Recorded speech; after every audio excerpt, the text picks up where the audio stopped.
Le guestbook ou le livre d'or en français?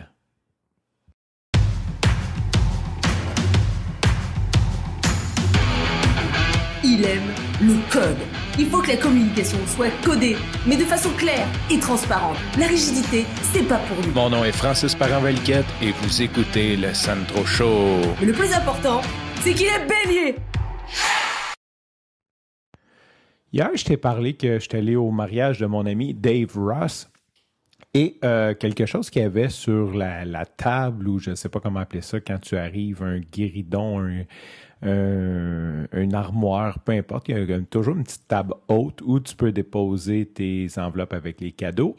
Et aussi, il y avait un guest book. En français, je pense qu'on appelle ça un livre d'or. En fait, c'est un livre papier, oui, un vrai livre papier que tu achètes et que les gens vont signer dedans, vont laisser des mots. Généralement, gros événements, mariage, funéraire, il y a toujours un guest book, les gens ils peuvent écrire. Et pourquoi je te parle de ça, en fait, c'est que je vais retourner back in the days, back in the Archive Machine. Je ne sais pas si tu connais le site, là, The Wayback Machine. C'est archive.org qui répertorie plein de vues, qui répertorie beaucoup de sites Internet et des vieilles versions. Donc, tu peux aller voir qu'est-ce qui avait l'air le site web. Puis des fois, tu peux même retrouver de la vieille information là-dessus. D'ailleurs, pour un prochain épisode, j'ai dû l'utiliser dernièrement. C'est pas de Wayback Machine ni de archive.org que je veux te parler, mais surtout du guestbook. C'est un concept que je connaissais pas quand j'étais jeune parce que, tout simplement, je ne suis pas allé dans des événements très souvent, des funérailles ou des mariages encore moins. Parce que généralement, aller dans un mariage, ça coûte quand même cher. Il faut que tu t'habilles, il faut que tu me donnes un cadeau. Et ma mère avait des revenus très modestes. Donc, on était souvent juste pas invités. Les gens ne nous invitaient pas de peur à, juste nous faire chier avec l'argent. Fait que j'allais pas souvent dans des trucs comme ça. Fait que je ne savais pas qu'est-ce qu'un guestbook. Et un jour, apparu l'Internet, 1900, whatever, là, peu importe, c'est apparu en 1970, là, mais dans ma vie, c'est rentré, je te dirais, j'avais 14 ans, fait que 1997.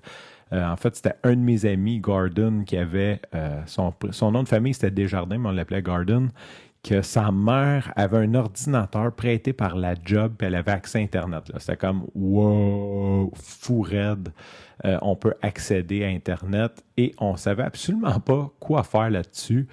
Je me souviens qu'on avait été voir des sites genre non officiels de Spice Girl. À l'époque, il n'y avait pas de moteur de recherche, si je ne me trompe pas. Il y avait Yahoo, mais ça ne sortait pas grand-chose. Je cherchais des affaires. Mais il n'y avait pas grand-chose. Il n'y avait pas grand-chose en contenu québécois ou que nous, jeunes enfants, on connaissait. Mais je vais te parler d'une technologie qui a été comme, je pense, un point tournant pour l'Internet. Puis là, je parle comme si j'étais un historien, mais dans le fond, je ne connais pas grand-chose. Mais avant les sites web, tu arrivais dessus, puis il y avait une page, puis ça faisait rien. C'était vraiment, c'est comme si tu ouvrais un document Word. Je ne sais pas si ça existe encore au jour où tu vas écouter le podcast, là. Mais en gros, là, c'est comme tu ouvrais un fichier. Dans le fond, c'était en plein ça. C'était un fichier HTML que tu ouvrais. Fait que tu disais, je vais aller accéder, je ne sais pas, là, yahoo.com. Yahoo, il y avait quand même du dynamisme là-dessus, mais les sites en général, c'était des gens qui écrivaient des articles, qui mettaient des photos, puis ça se loadait en HTML, tu loadais ça dans ton ordinateur, tu le lisais, tu le consommais, et ça se terminait là. Il n'y avait pas beaucoup de, tu sais, on se connecte, puis on va voir des statistiques, puis tu as ton compte, puis comme Facebook, que tu interagis avec la communauté. On était très, très, très loin de là. Même les blogs, tu sais, il n'y avait pas de commentaires. C'était quand même assez rudimentaire. Puis un jour, il y a des gens qui ont commencé à faire des scripts de guestbook. Fait que quand j'étais, je dirais, adolescent, quand tu allais sur les sites, il y avait souvent le livre d'or ou le guestbook. Puis c'était un bouton que tu cliquais. Puis c'était un peu comme un commentaire sur un blog, dans le fond, mais c'était pour le site. C'était pas lié à un article. Puis là, tu écrivais, mettons, ton nom, ton email, puis tu écrivais un mot. Ah, merci, ton article m'a tellement changé ma vie ou whatever. Puis tu faisais submit et tu pouvais voir le guestbook. Donc, tu pouvais voir les gens qui avait écrit un message au propriétaire du site. Tu peux voir c'était qui, tu peux voir, sûrement qu'il y en a qui devaient mettre leur email dans ce temps-là, on n'était pas trop conscient du spam encore.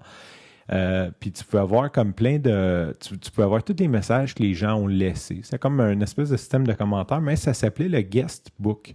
Fait que sûrement, là, si tu trouves un vieux site là, sur Internet, Deep Down, genre à 3 heures du matin, un peu chaud, là, tu vas retrouver des sites que c'est écrit livre d'or ou guest book. Puis hier, de remplir ça, ça m'a juste fait penser à ce moment-là. Puis je vais en faire une petite parenthèse. C'est un de mes gros fun quand il y a un guestbook, c'est de le remplir à l'envers. Fait que je le tourne d'abord, puis genre j'écris dans l'autre sens. Fait que ça me fait bien rire de penser que la personne qui va lire le guestbook va falloir qu'il tourne le livre de bord pour lire mon message. Cheap drill, mais ça me fait toujours plaisir de faire ça. Je l'écris l'autre bord, fait que comme ça, ben, la personne n'a pas le choix de tourner le livre pour le lire. Sur ce, je te remercie pour ton écoute. Je te dis à demain et bye bye.